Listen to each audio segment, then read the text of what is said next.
नमस्कार. आपण सगळ्यांनीच पाहिलं असेल नाही का? लहान मुलं जेव्हा 1, 2, 3 असं अभिमानाने म्हणून दाखवतात, किती गोड वाटतं ते.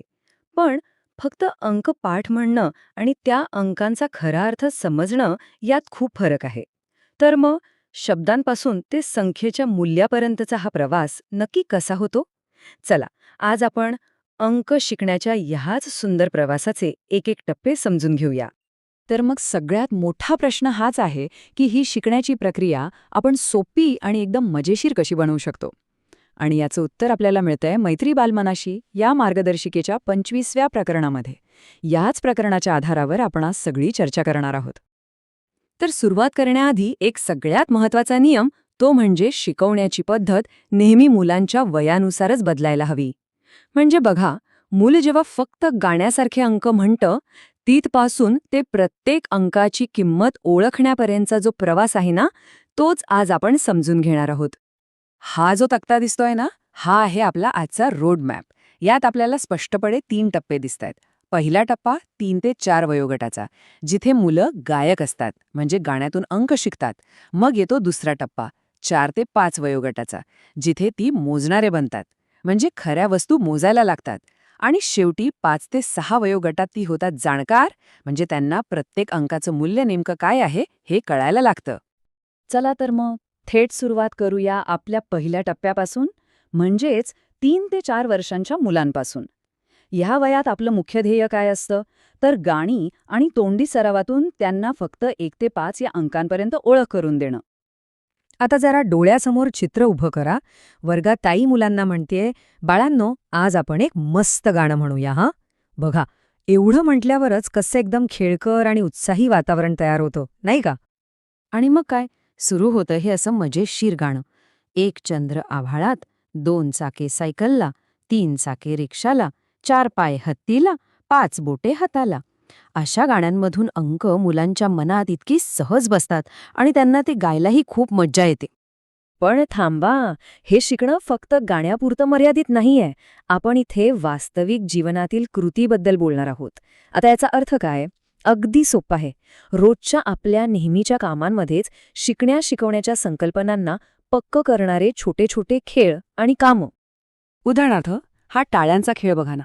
आपण म्हणायचं 1 आणि मुलाने 1 टाळी वाजवायची. आपण म्हणायचं 2 आणि मुलाने 2 टाळ्या वाजवायच्या. किती सोपं आहे. पण यातून ऐकलेला अंक आणि त्याची संख्या यांच्यात एक कनेक्शन तयार होतं, जे खूप महत्वाचं आहे. ठीक आहे, तर आता गायक या टप्प्यावरून आपण पुढे जाऊया. वयोगट आहे 4 ते 5 वर्षांचा. आता गाण्यांसोबतच आपण प्रत्यक्ष वस्तू मोजण्यावर भर देणार आहोत. आणि यावेळी आपलं लक्ष असेल 1 ते 9 या अंकांवर. समजा आपण काही खडे किंवा पानं एका ओळीत मांडली आहेत आणि आता आपण प्रत्येक वस्तूला बोट लावून मोजतोय. 1, 2, 3 अगदी 9 पर्यंत. ही दिसायला खूप सोपी कृती आहे, पण यातून एक फार महत्वाची गोष्ट मुलं शिकतात. ती म्हणजे प्रत्येक वस्तूला 1 आणि 1च अंक मिळतो. काही सुटतही नाही आणि काही डबल मोजले जात नाही. पण फक्त मोजता येणं पुरेसं आहे का? नाही.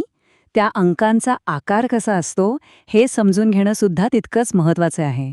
आणि त्यासाठी काय करायचं? तर वाळूत बोटाने अंक गिरवायचा, हवेत त्याचा आकार काढायचा किंवा अगदी दोरी वापरून तो अंक बनवून बघायचा. अशा स्पर्शातून होणाऱ्या कृतीमुळे ना, ही ओळख एकदम पक्की होते. आणि हे बघा, पुन्हा एकदा आपल्या रोजच्या जगण्यातलं एक उदाहरण. जेवणाची तयारी. मुलांना विचारायचं, अरे आज किती माणसे आहेत जेवायला? चला बरं ताटं मोजूया. झालं. मोजण्याचा सराव आपल्या रोजच्या कामाचाच एक भाग बनून जातो. आणि आता आपण आलो आहोत शेवटच्या आणि सगळ्यात महत्त्वाच्या टप्प्यावर, 5 ते 6 वयोगट. आतापर्यंत जे काही शिकलो ते सगळं इथे एकत्र येतं. म्हणजे लिहिलेला अंक आणि त्याची नेमकी संख्या यांचं नातं जोडण्यावर आता आपलं पूर्ण लक्ष असेल. या टप्प्याची सुरुवात तर एकदम सोपी आहे. मुलासमोर फक्त 1 अंकाचं कार्ड ठेवायचं आणि विचारायचं, सांग बरं हा कोणता अंक आहे? यातून आपल्याला लगेच कळतं की त्यांना अंक ओळखता येतोय की नाही. आणि एकदा का मुलाने अंक ओळखला की मग येते खरी गंमत. त्यांना म्हणायचं, वा शाब्बास, आता मला बरोबर 7 गोट्या मोजून या कार्डाच्या शेजारी ठेव. खरं सांगायचं तर हीच ती कृती आहे जिथे अंकाचं मूल्य समजण्याची प्रक्रिया पूर्ण होते. आणि यात अजून एक गंमत आहे. आपण हाच खेळ उलट्या पद्धतीने पण खेळू शकतो.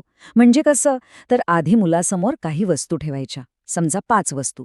त्यांना त्या मोजायला सांगायच्या आणि मग विचारायचं, आता या 5 वस्तूंसाठी बरोबर कार्ड कोणतं आहे ते शोधून काढ बघू.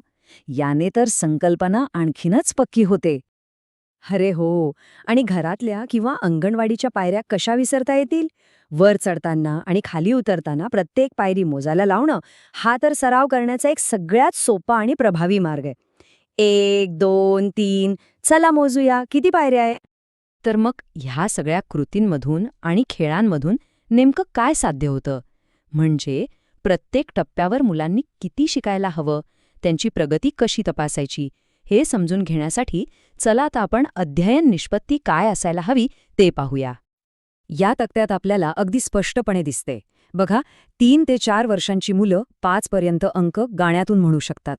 4 ते 5 वर्षांची मुलं 10 पर्यंत वस्तू क्रमाने मोजू शकतात. आणि 5 ते 6 वर्षांची मुलं ती तर 20 पर्यंत मोजतातच, पण 10 पर्यंतच्या वस्तू आणि अंक यांची अगदी अचूक जोडी लावू शकतात. हे आहेत आपली प्रगती तपासण्याचे सर्व सोपे मापदंड. तर ह्या संपूर्ण चर्चेचा सार काय? तो हाच की जेव्हा आपण मुलांच्या वयानुसार योग्य पद्धत वापरतो, तेव्हा अंक शिकणं हा त्यांच्यासाठी एक भार न वाटता एक आनंददायी आणि सोपा प्रवास बनतो. म्हणूनच जाता जाता आपल्या सगळ्यांसाठी एक प्रश्न. आज आपण आपल्या मुलांसोबत घरातल्या कोणत्या वस्तू मोजणार आहोत?